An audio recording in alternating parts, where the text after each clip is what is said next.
ఓం నమ శివాయ. కార్తీక పురాణంలోని ఒక చిన్న కథ.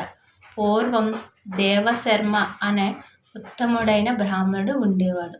ఆయనకి దేవదత్తుడు అనే కుమారుడు ఉండేవాడు.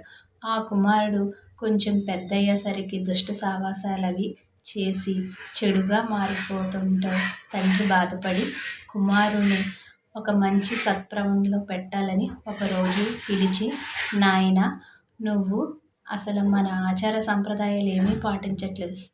నువ్వు ఎంతో విశిష్టమైన ఈ కార్తీక మాసంలో ప్రాతకాల స్నాన సంధ్యావందనాలు చేసి సాయంత్రం వేళలో ఆ విష్ణు ఆలయంలో దీపం పెట్టుకున్నట్లయితే సర్వ పాపాలు నశించి ఉత్తముడు అవుతావని కొడుకుకి హితబోధ చేస్తాడు.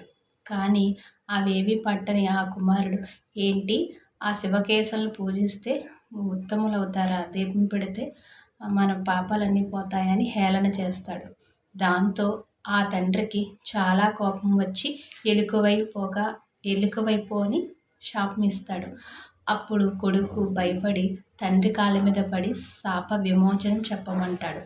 అప్పుడు నా శాపానికి తిరగలేదు, కానీ నువ్వెప్పుడైతే కార్తీక మాసంలో కార్తీక పురాణాన్ని సంపూర్ణంగా వింటావో అప్పుడు నీ ఎలుక రూపం పోయి మనిషిగా మారుతావంటే, తండ్రి శాపం వల్ల వెంటనే ఎలుకగా మారి అరణ్యంలో ఒక చెట్టు త్వరలో నివసిస్తూ ఉంటాడు. అక్కడికి ఒకరోజు విశ్వామిత్రుడు తన శిష్యుల సమేతంగా వచ్చి అక్కడ స్నాన సంధ్యాదులు చేసి ఆ చెట్టు కింద కూర్చొని కార్తీక పురాణ శ్రవణం మొదలు పెడతారు. ఈలోగా అక్కడికి ఒక కిరాతుడు వేట కోసమని వచ్చి ఇక్కడ ఎవరో ఉన్నారనే వెళ్తే ఆ కిరాతుడు మనసు కూడా మారిపోయి, ఏంటి స్వామి ఇక్కడంటే ఇక్కడ కార్తీక పురాణం చేస్తుంటే ఆ కిరాతుడు కూడా వింటాడనమాట.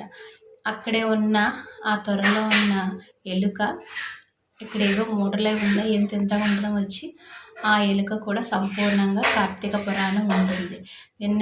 అలా సంపూర్ణంగా వినగానే మనిషిగా మారి ఆ విశ్వామిత్రుడికి నమస్కారం చేసుకుంటాడు.